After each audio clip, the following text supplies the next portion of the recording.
So one thing that I love to do when I go live is start right at the beginning, because a lot of people sit around and look and wait for people to show up, which is kind of dopey.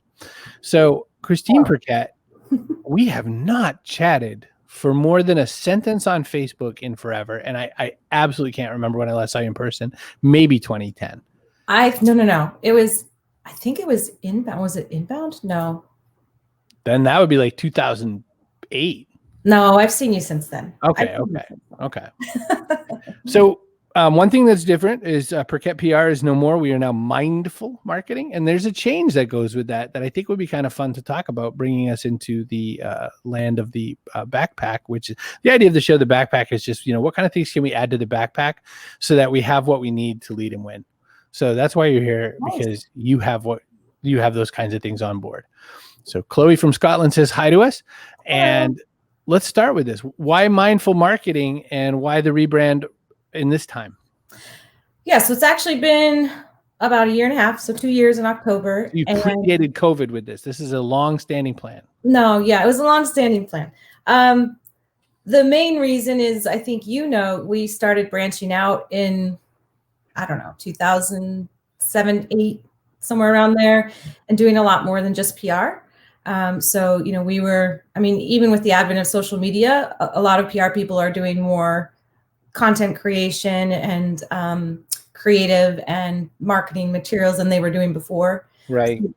After having done that for about 10 years, we thought it would be appropriate to rebrand that we do more than just PR. Sure. And, myself personally, I'm reaching a new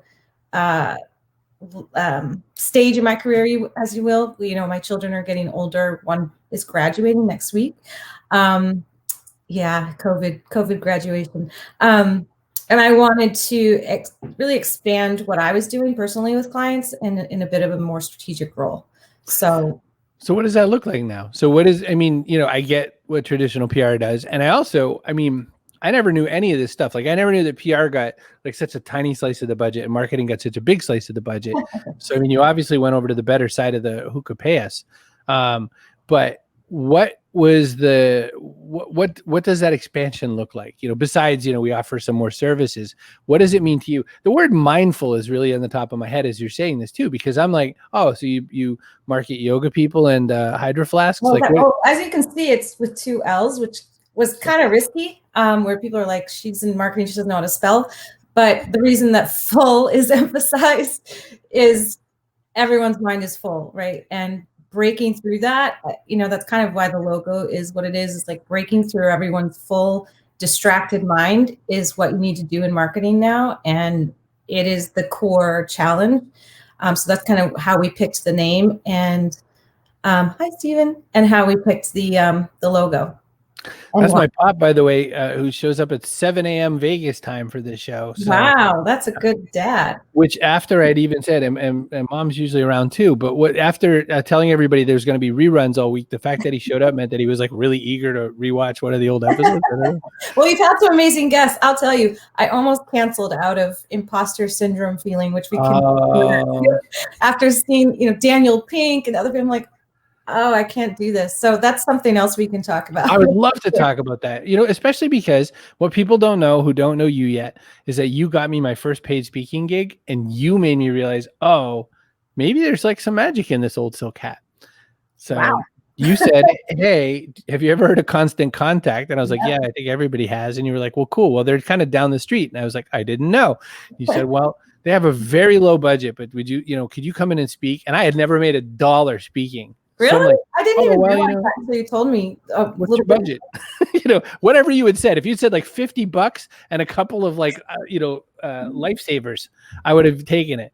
Lifesavers. We'll do that next time. And I went, and you were like $1,000, and so I was like, yeah, absolutely. And I went in and did my thing as best I could. Said whatever I did. They were very nice people, but so for you to have imposter syndrome, you've been out forever. Look, John Chance swings in. Oh, John, hi. Because he knows you. You're like so known, but it's really weird in this industry because you do walk around feeling unknown. You do walk around feeling like you don't have purple hair, so clearly you're not in the right next group, right? You feel like there's all these like little flightless birds moving around. So let's talk about that. I mean, you've had a career. I mean, many good years of doing really good things for big people, and yet you still feel that way. What's that about? Right. I know this month is 22 years of owning the agency. So I am proud of that. 22 But years. I don't know, what is that about? It's about self-doubt, right? And everyone has it. And it's a part of what I'm writing about now and what I'm going to be kind of working on the side with my personal site hi Bob, that's going to be relaunched soon, is helping people and especially leaders to work through that imposter syndrome, to work through their own resiliency. And I think especially right now with all of this COVID craziness and the tests that it's putting everybody through, mental health awareness and self-care are becoming more accepted. Yes. Companies can't ignore the fact that their people need support from that perspective right now. Right. Working from home, we're looking at maybe another semester of homeschooling on top of working, which is so stressful. I'm lucky enough that I've worked from home for 23 years. So it wasn't a tough transition, just like you are familiar with. But for a lot of people, that was a pretty devastating change. Right. Looking at it again, they're so stressed and so unsure. Everyone is in limbo, which makes everything, and especially leadership, even harder. So I look up to you and always have. One of the things that when I first started getting involved in this, I had no credentials whatsoever. And I was just wandering around like, well, this blogging sure is neat. And like people needed to know about it. And didn't you do PodCamp with Chris? And I founded PodCamp, but do you know how we did that? We were at BarCamp, which is a software thing. And I said to him, hey, we ought to do this for podcasting. And he was like, okay. And we didn't even know what to do. We started calling people saying, would you sponsor our event? And they were like, sure. And so like, I think you probably remember Greg, what's his face from Blue Sky Factory back in the day. Yeah. We called him and we were like, can you give us a bag of money? And he's like, sure. What do we get for it? And I was like, what do you mean?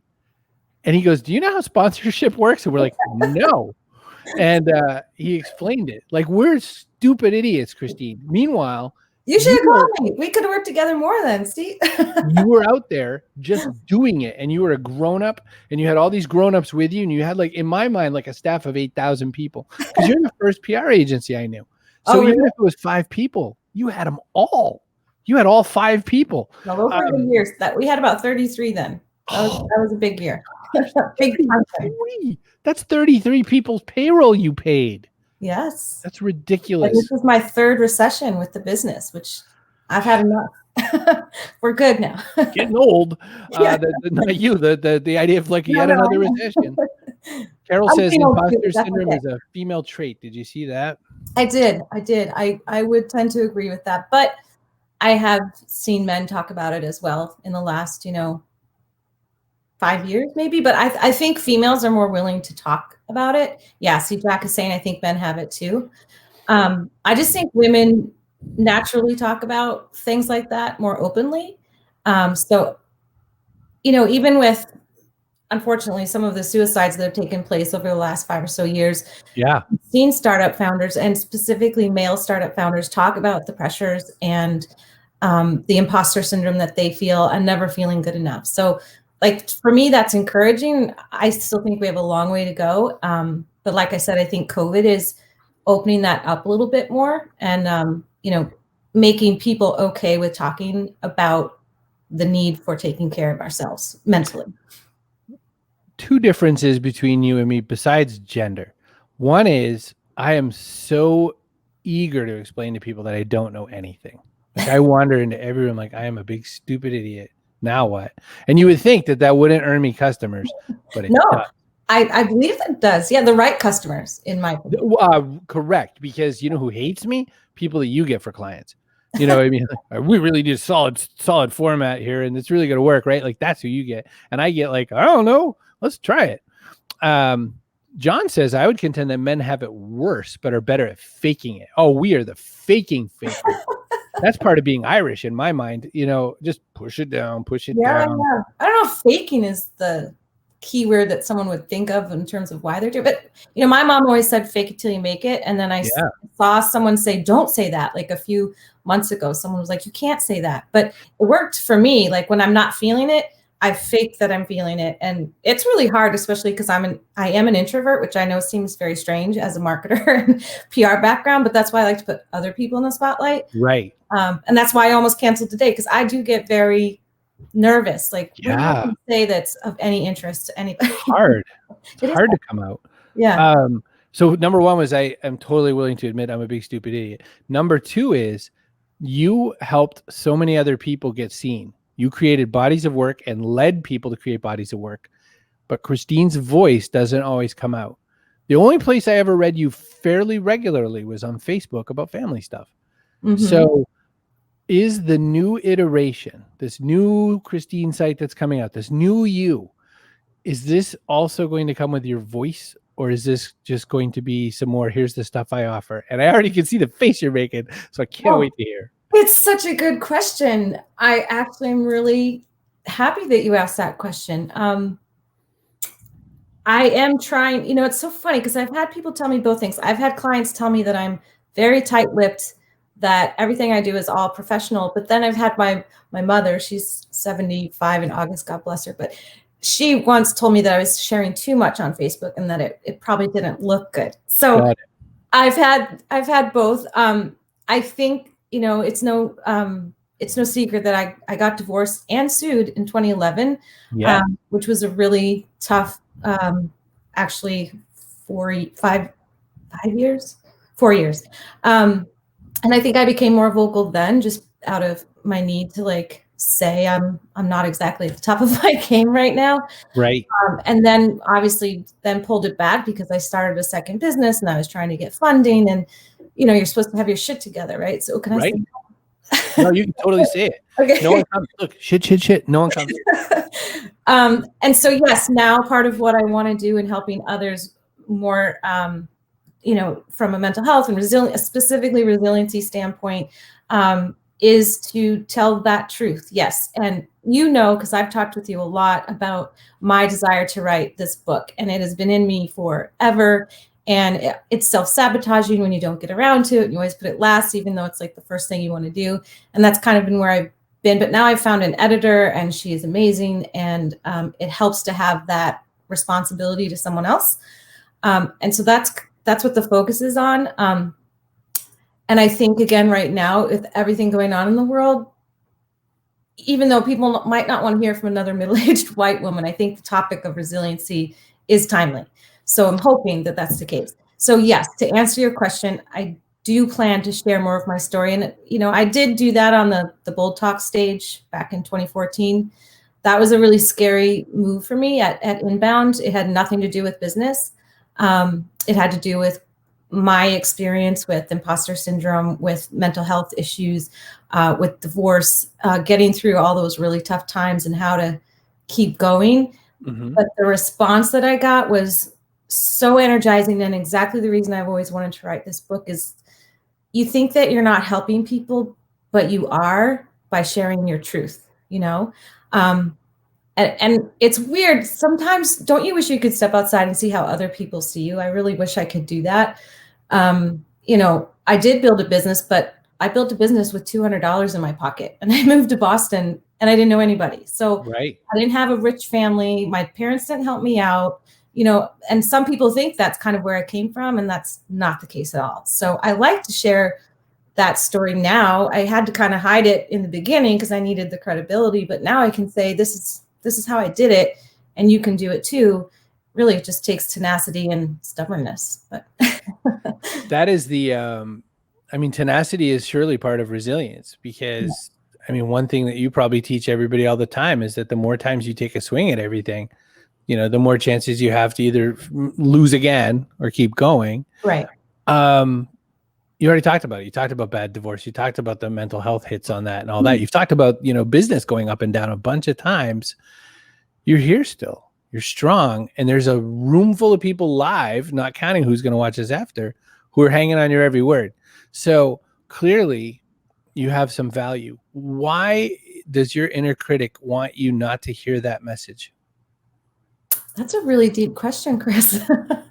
Oh, we don't come here to talk about your hair. It's beautiful. Why does my inner critic want me to hear that message? Well, I think it's a proven psychological scientific fact, right? That we hold on to the negative more than we hold on to the positive. Negative words and negative beliefs stick with us. That's actually proven. So it is work to push that off and to believe in yourself. And I think that, my generation, our generation, maybe the millennials and younger don't have this as much, but we were really taught not to be bravado, especially as women. And I don't mean to make it a gender thing, but I can only speak from my own experience, that we were taught to be humble. We were taught not to be too diva-ish. We were taught to be polite and say things, you know what I mean? And in order to make it and to get rid of that negativity, you got to kind of be like, yes, I am proud of myself. I have kicked butt.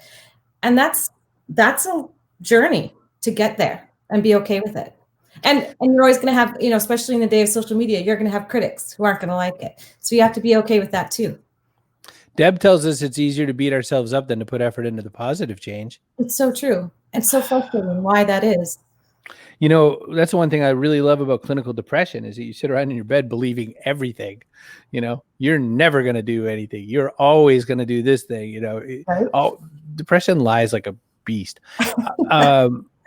You have so many lessons inside you. You have so many things that you've learned by doing these businesses over and over again. The best way to approach clients. We're in a miserable time. Nobody has any customers anymore. Now what? What are you doing to go out there and hump and find some people? What's the grind right now? Oh, to find some people. So you mean to find clients? New clients. Yeah. Well, I mean, you can find other people, I guess, if you're like a rescuer. But I'm actually glad you brought this up, because one of the topics I wanted to touch upon, because I've been getting a lot of questions lately about just from media opportunities about like what the most important thing is to start your business and what you should do when you're just coming out. My father taught me from the very beginning that your network is everything. Yes. And I would say that's always what I'm doing, is relying on my network. I try not to ask without giving, and I try to give when I don't need something. And I think that's a general rule that you need to stick with. Sure. Because you don't want to be that person that only reaches out when you need something but isn't supporting people. And you're really good at that personally. You're always like, how can I help you today? Which is amazing. And I think more people need to emulate that. So I rely on my network. I've been reaching out. I just talked with Diane Hessen over LinkedIn last night, telling her I would like to be sitting on more boards. So I've done a bit of that. And I find it very exhilarating to be helping other people who are in startups. I also get an opportunity to then be involved beyond marketing, even though I love the go-to-market strategy, but I also love product development. Right. And in fact, I was just having a conversation with a client last week. They're looking to launch a new product, which is a community for a specific subset in healthcare. I can't say too much, but, just looking back at my experience with communities like Ceramo, which is for doctors, and all the different apps that we've launched, and just the lessons that I've learned from helping those companies go to market has been something I love. And so I'd like to do more of that. So I was talking with her, and, when I started my software company, which is now wrapped into the agency, one of the first people I reached out to was Mark Benioff, believe it or not. And I knew Mark because I was a pain in his butt, because my then husband launched a competitor to Salesforce right before Salesforce. Right.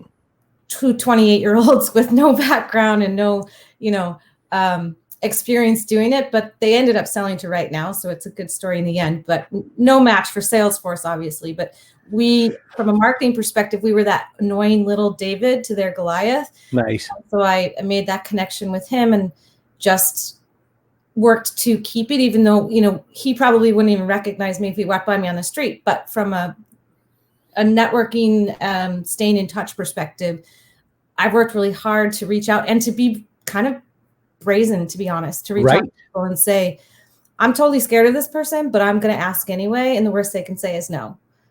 So, I just want to go back to like your credentials and bona fides compared to other people. Mark Reagan's never swung by my show for me. Hi, Mark. But he sees you and he's like, oh crap, Christine. And he runs right in because he knows who you are and what you're worth. Hey, Mark, long time no see, but look at that. That's who you draw. Thanks. That's what I'm saying. Yeah, I haven't seen Mark in forever. Take that home. That's who you draw. John says, and John's just hanging with us. John's like, I'm just here for the show. I'm seeing a lot of small business owners all of a sudden trying to move off of being mediocre and doing what moves them and reimagining what their business is. Now, remember, John just put out a daily book that was a big, scary leap for him because it wasn't small business. It was like a very, in the mind kind of book. John's been a lot more mindful over the last bunch of years, like yourself. And, is it that time, Christine? Is it that time that we could be a lot more mindful? I think so. I wrote about this or answered a question again in an article that came out last week or so, that I see recessions and times like this of crisis as opportunity, if you just out of necessity, really. But a lot of entrepreneurs are born during these times. Maybe because they don't have another option right now with a full-time job, or maybe because it's like, okay, I'm forced to have this downtime. Why not go and pursue what I've really wanted to do or what I really wanted to try? Again, what is the worst that can happen? So I think we're going to see a lot of innovation come out of this COVID time period. And I'm frankly excited to see what's going to come. There's going to be innovations in healthcare. There's going to be innovations in the supply chain.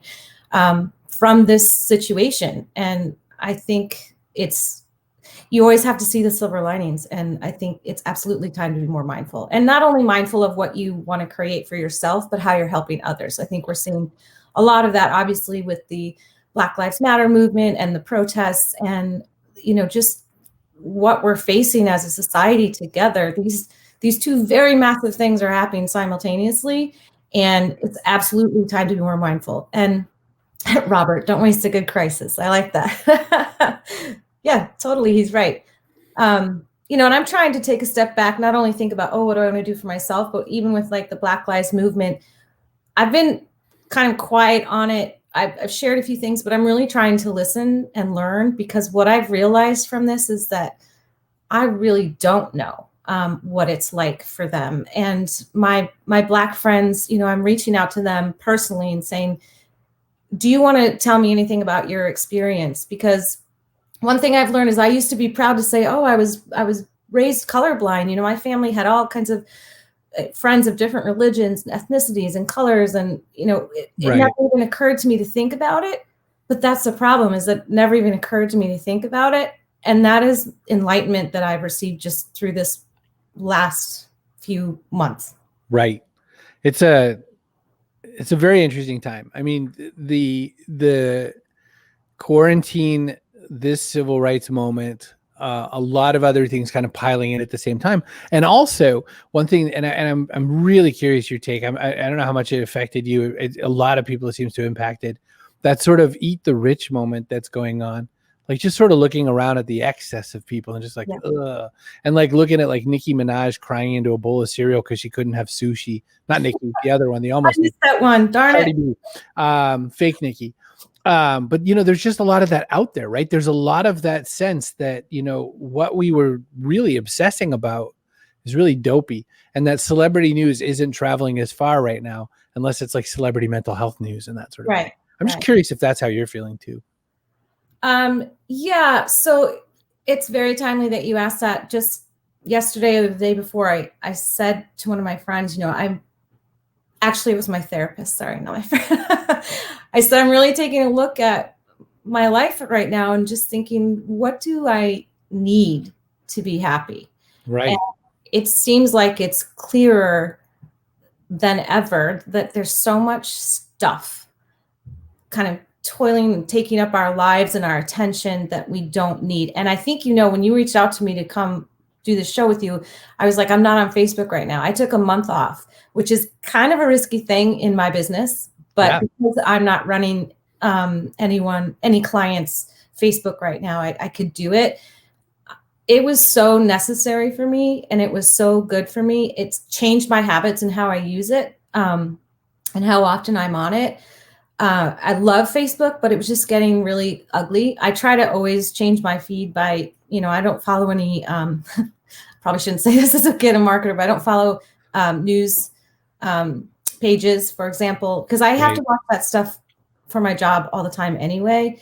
So I kind of like to use Facebook as a more personal channel for myself. As you mentioned earlier, I put a lot of family stuff on there. I do have clients. I do have a lot of connections, but I use my lists to separate those appropriately. But yeah, the whole excess question, I hope that people are thinking about that.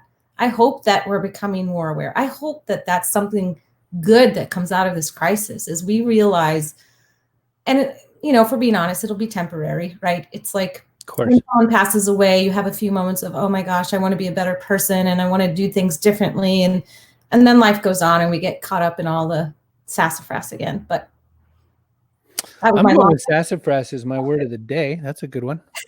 Sassafras. I was thinking about something way back when we talked about inner critics and that sort of a thing, which is that like you said, we hang on to the negative a lot. Book review time comes out. We look at our book reviews and everyone can say great things. And one person's like, what? There's not much here. And you're like, that's what you think all day. Or they damn you with faint praise, which could be worse.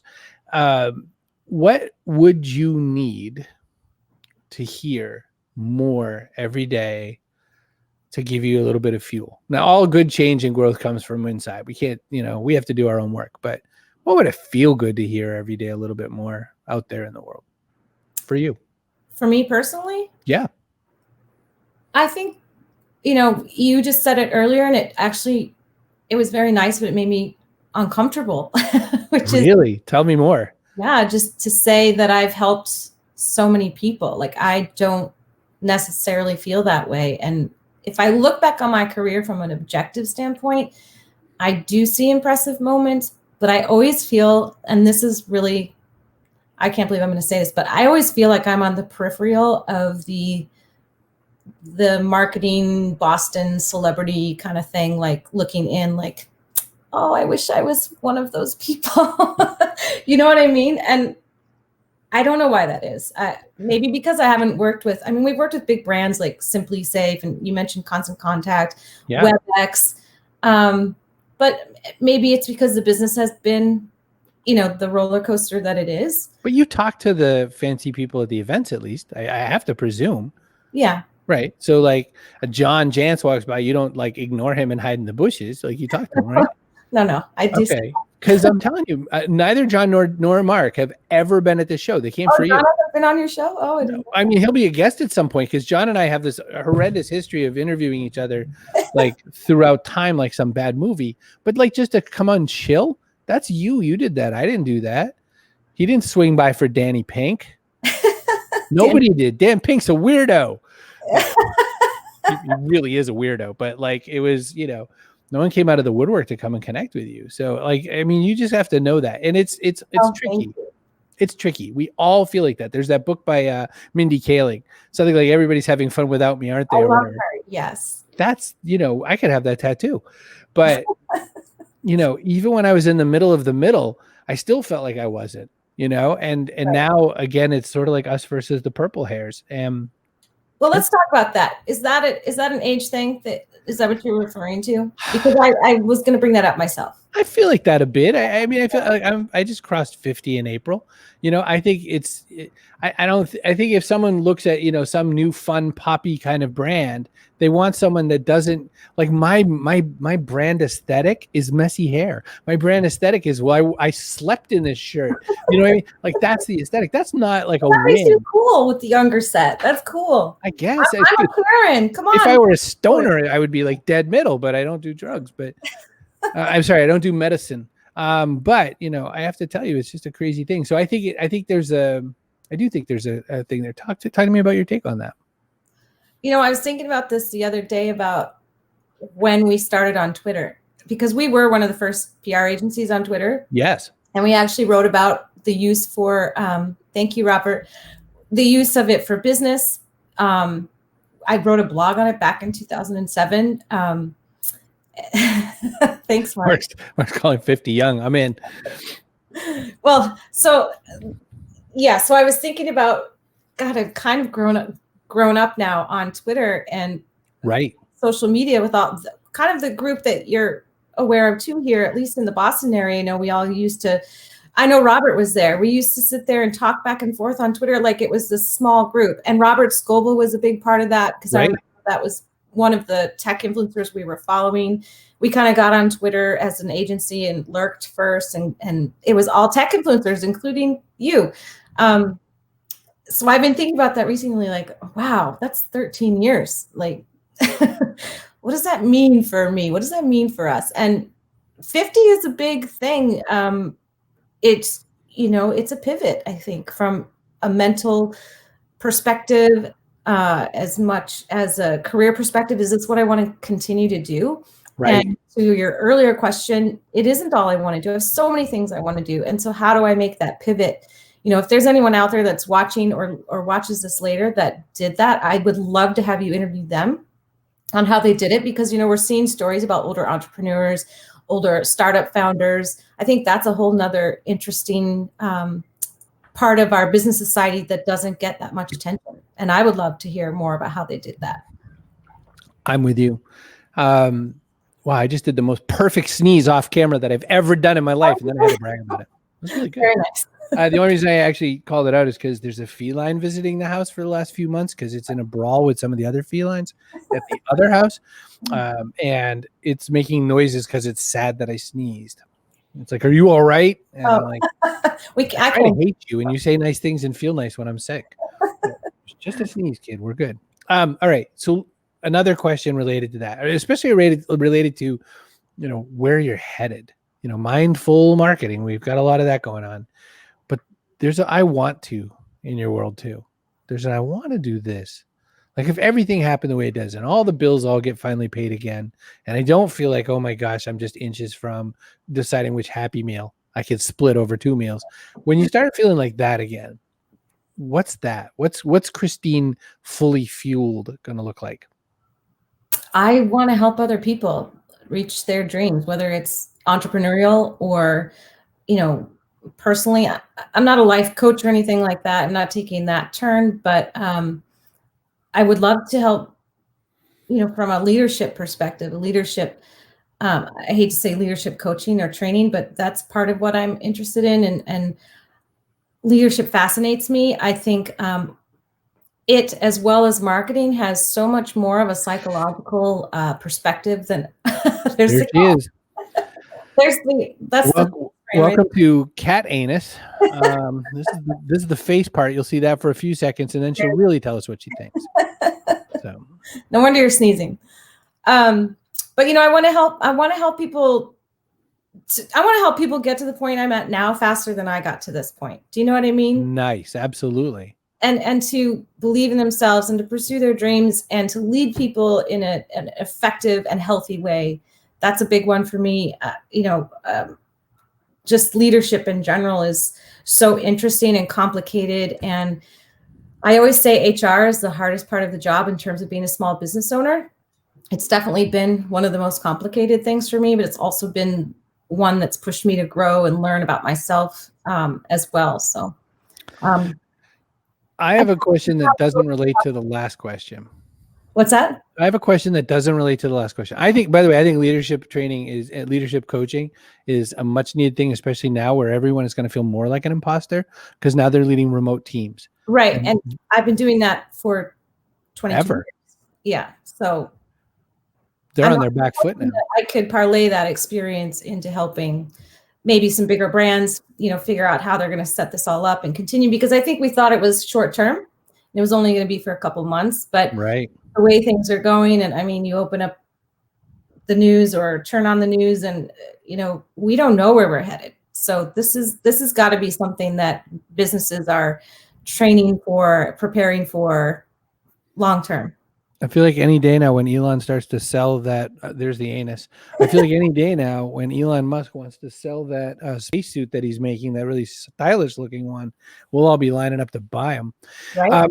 I have a question for you as a woman, because Deborah Linehan says, I always thought I could do these Facebook Lives, but I really don't want to get all dolled up. I wonder if I could go shabby chic like Chris. What was your process for doing this? How bad is it for you to decide, what do I have to look like because it's going to be video? Because I have none of that. Clearly, I am an idiot. But like you thought, they're going to see me. So what was that like for you? Talk to me about that. Honestly, it was quick.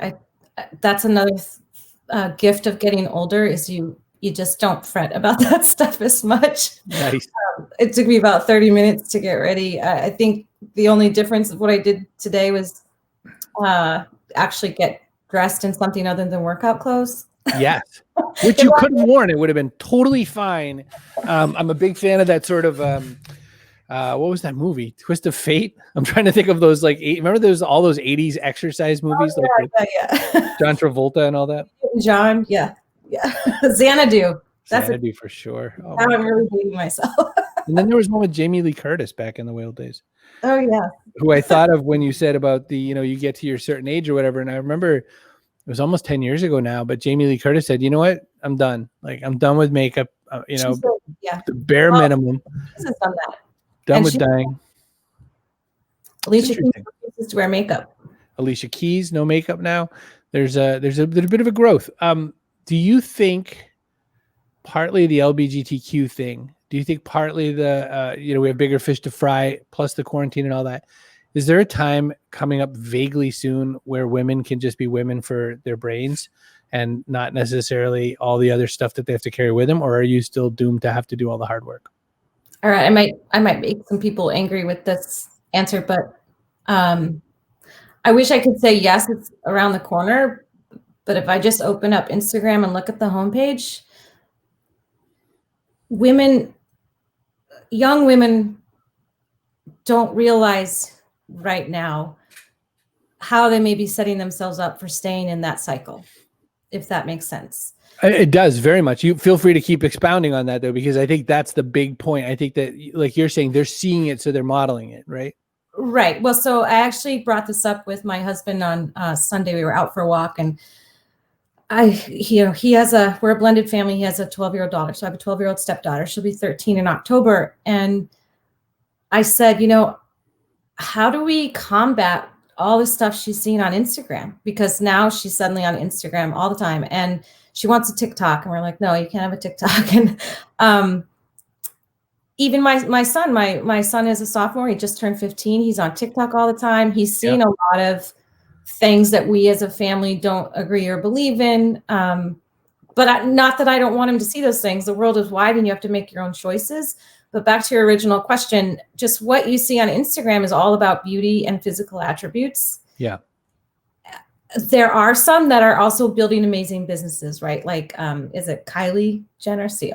I think one of the Jenners. Yeah, she's built her own business, but I mean, she had a little bit of a boost to begin with, so I want to say yes to your question, but I don't know if it's coming soon, because one of the things I wanted to bring up with you is social media and how it's being used. And if you feel, and I'll tell you how I feel, if you feel it's more genuine or more disingenuine than when it started.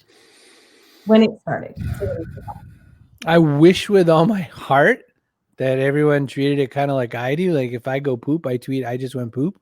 But I feel like you're right. I feel like it's all people like standing in front of fake, rented McLarens and stuff like that. I think there's a lot of posture and not a lot of, directness. And especially things like Twitter, which, man, I really miss it the way you talk about it. I miss the day. It was a conversation, right? It was a conversation. And now it's just a microphone, unfortunately, which is kind of the opposite of the reason that it started. That's right. We put it out there for a reason. But no, I think you're right. And I'm glad you said what you said about, women and young people in general. But I think that it's up to us to try to explain to people what that means. So how do we do that? I mean, let's talk about who you can influence, because you're going to do leadership coaching, but you're not going to have a lot of 21-year-old leaders right off the bat. Plus they already know everything. Remember, because you have to wait till you're 32 before you start not knowing anything. As Mark Twain said, yes. How do we get that message out there more? How does Christine help those people realize that between 13-year-old Christine and 42-year-old Christine, there's all this learning that has to be done, but you wish I could give you all that learning sooner? I think it's celebrating and promoting and highlighting and writing about and sharing women doing amazing things that have nothing to do with how they look. I think we, being this crowd here, see a bit more of that because of the business that we're in.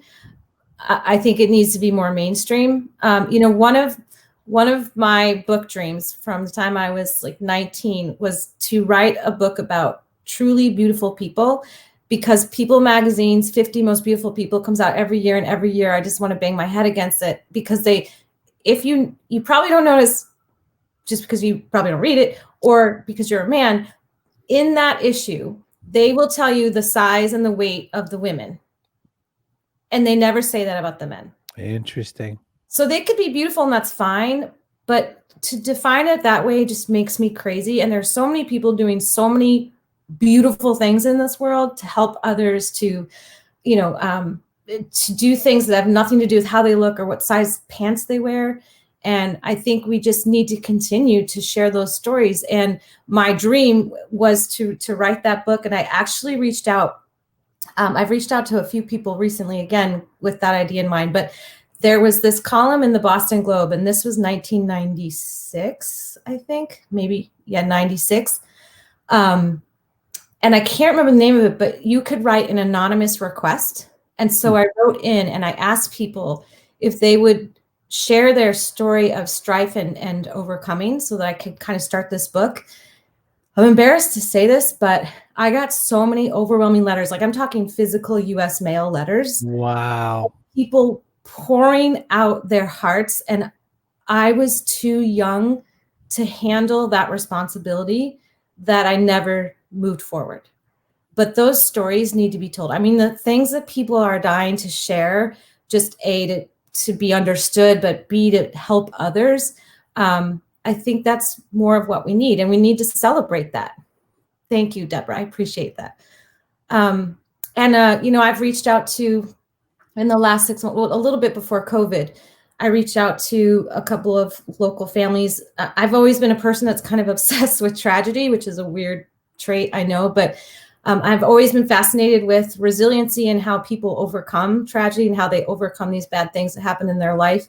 And I reached out to a family, for example, here, whose son was murdered by Gary Sampson. He in, can't remember what year, 99, 2000, he killed Jonathan Rizzo, which is the family I reached out to. I actually saw him when he killed Philip McCloskey here in Marshfield, and then he went up to New Hampshire and killed another person there. So wow. I reached out to that family because I think there's been enough time, and I wanted to know, how do you get over losing a son like that? And they were willing to talk, and then COVID happened, so I just haven't sat down with them. But that's a very, very long answer to your question of how do we do that? How do we change the script? And I think it's sharing more stories about our mental strength and our ability to do great things in the face of adversity, and not focus on the size of someone's waist, because I'm so sick of that script, and it's so frustrating that it's still happening. It is astounding that that's the conversation so many times over. I watched a YouTube clip collection of awful questions that are asked to women, like on the red carpet or whatever, to our celebrity women. You never want to. It's really like, you might as well say, there's some kitty litter over there, I should brush my teeth with it. Like, I bet that'd be good. That's what you're setting up. Robert says, by the way, that what we celebrate, reward, and recognize today will be our culture in 3 years. There's still a lot of time to shift what we celebrate and honor and pivot what our culture moves towards. One thing I say all the time that, ever since I figured out Buddhism around 2012, my version of it, right. You always have to try to get rid of criticism and get rid of praise, because they're both enemies. Because if you fall into praise, what happens is you chase the praise. You know what I mean? Chris said, I really hope you write more and whatever. And you were thinking, I'm not going to write. I'm just going to coach. I'm not going to write another word. But you heard that and you're like, oh, I'm going to do that because Chris said it, because it was praise, right? So we accidentally think, and that's a reasonably harmless one, but you accidentally think, well, I just got praised for that, so I better do it. Criticism, obviously, it's a lot easier to try to learn how not to deal with critics. Well, they don't get a vote, right? That kind of thing. But praise is just as evil. And I think that when we talk about what we reward, it's also, what rewards we seek inside ourselves too. Right. And I think that I feel like I've seen you grow in that regard. I feel like I've seen you change your energy around what you want to take in and what you hope comes your way and all that sort of a thing. Am I making it up, or is that true? Oh, I hope that's true. I mean, I've like I said earlier, tried to be more open, tried to be, it's tough for me to let that guard down just because I am in a client service business and you never know what a client's opinion is. So you have to tread very lightly. I'm not creating products that people buy, right? I'm working with people. So that can be, you have to tread lightly, I think, in terms of what you're talking about. Oh, did we lose you? I think you're stuck, Chris. That's a good point. You always start seeking public validation. Good point, Chloe. If we let that go, then I think it's a very interesting point. Oh, here he is. I was going to say, I guess, so there's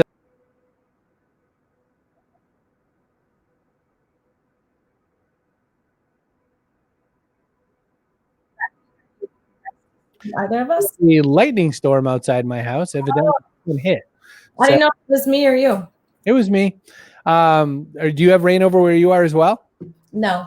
So there is full on Noah.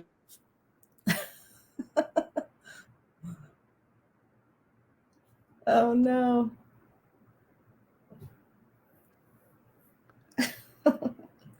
If I look off like that, I'm seeing lightning. So it's probably me. So there you were in the middle of something important, but that's okay. You're the boss. It's your show. So next time it goes, just go.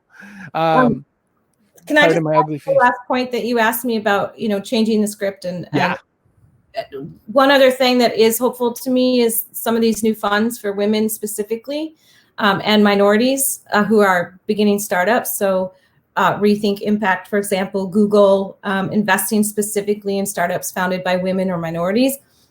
That didn't exist when I started my second company in 2013. I wish that it had because, I started a business that was exactly like another business that was founded by two men in Austin, Texas. Very close time frame to each other. I couldn't get VC funding. I don't know if it's because I was a woman. I had an MVP. They were like, this is great. It solves a real problem that you've experienced yourself. I think we need not only more funds, but we need more mentorship on women, for women, on how to approach what they want to do. Women are very tenacious and very innovative, and they'll just go, at least for me, I've kind of broken rules and just gone. I really needed someone to say, there are some steps you have to take. And I think the more that we are focused specifically on how women think and approach business and giving them funding is going to help with what we were talking about as well. I am drawn to the tenacity of women. I think that the women that I tend to follow around and admire, like yourself, are the ones who do push through the rules and do say, I don't think I'm going to be quiet about this one, or this might lose me some followers, but that's my favorite sentence. Like anything that comes after that. I mean, it could be bad. It could be, this could make me lose some followers, but I eat the pickles right out of the jar. But it's better. I want to hear what you have to think. Yeah, I've breaking the rules has kind of been one of the things I've always said. And it's not like I'm some wild crazy. I don't have purple hair, like you said, or mohawk, and I'm tattooed up or whatever. But breaking those kinds of rules. But even in college, I pushed back on a university professor and said, "This is stupid. You're teaching us something that doesn't matter," and ended up taking it to the administration and saying, she's wasting my time and my dollars. I need to learn this and this instead, which at the time was pretty controversial. And she obviously was pretty upset with me. And they did end up changing that class out the next year with something that was a little bit more deep thinking, wider applied, so to speak. It was a very niche thing. I mean, I've had to watch myself sometimes in terms of, which I think is why I pulled back from, so many personal opinions out there. As you were saying, some people have said that I seem very private. I don't really feel like that, but maybe it appears that I am. I don't know. Well, when I say it, it's just because I really would love to read even more. I would love to read even more about what you're your take on things. I mean, for instance, there's a question that came in while I was freezing and unfreezing, which from Jack says, what's a killer question that you often ask clients? So I want to know that question. I don't know if it's a killer question, but it's one that they don't typically think of letting us know, which is to say, what are your business goals? Because they're not thinking of us as caring about their business. They're like, we're in a compartment. We're in the marketing or PR compartment. And I always say, we can't be effective if we don't know what you're driving towards overall. And especially with small businesses, they really don't think that way. And they'll really stop and pause. The other one that I always say, if it's a PR client, I'll say, what is your ideal headline about your company and where is it? Because everyone thinks PR is so easy, and it's not. It's really not. Getting reporters to even listen to you, especially now, is really tough. And you think your story is super special. Everyone thinks their story is super special. But there's a million companies out there creating widgets. It has to be bigger than your product. And that's something that I think people don't think about. And this isn't a killer question, but this is something I also wanted to bring up, is like, especially with COVID and everything happening, there were a lot of articles and people saying, should we even be marketing right now? Do we stop?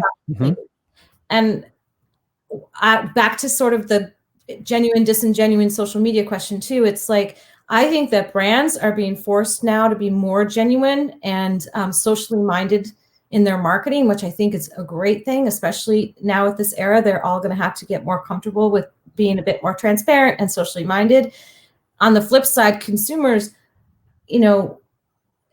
I think have been making a transition from really being genuine with their social media endorsements, so to speak, to maybe a little bit disingenuine. If we think about stories like, I know the head of marketing at Crocs got approached at a very popular female blogging conference, and saying, if you don't give me free products, I'm going to write a negative review. So all of that ties into, how do you help brands? To his question, I think it's super interesting where we're at right now, because we're crossing a chasm. I'm just not sure which one. You know what I mean? I do.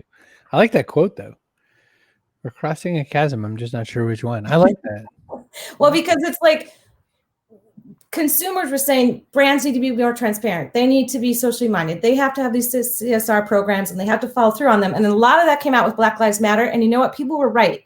There was a lot of BS that came out around Black Lives Matter. Absolutely. That was embarrassing. And those brands need to be held to what they're saying, not just putting something out there at face value. You can't get away with that anymore. So I think, that's a good thing. Yeah. Did any of your clients ask you to put white text on black background and put their stupid logo at the bottom of it? Like every Black Lives Matter they PR did not. message? Someone did a message on their own, and I will say it was a little cringeworthy, and I'll just leave it at that. That's going to be kind of tricky too. The marketing and especially the PR side of it is that, the client does what the client does, as well as what you pay, they pay you to do. Right. So you could be setting up a whole big thing, and they're just going to run off to Twitter, and somebody with Canva, launches something, and you're like, well, guess that's what we're also telling people. Right. Well, to that earlier question from Jack, also, this isn't a question so much as a statement. And what we say is that we are not yes men. So if you are looking for a partner who's just going to validate all of your amazing ideas for marketing and PR, we are not that partner. We will say no. And I think that's important in a partner that's going to actually do something good for you to elevate your marketing and PR. Indeed. So your big launch of your site is a little from now, so we're not going to talk about it. Yes, I'm going to let people know that they can sneak over and find you at a couple places, so that your LinkedIn is Christine Perkett. Are you tweeting still at Mrs. P? You're still there, right? So yeah. Carol had kindly volunteered that just a little while ago. So somewhere, but anyway, at Mrs. P, MISSUSP.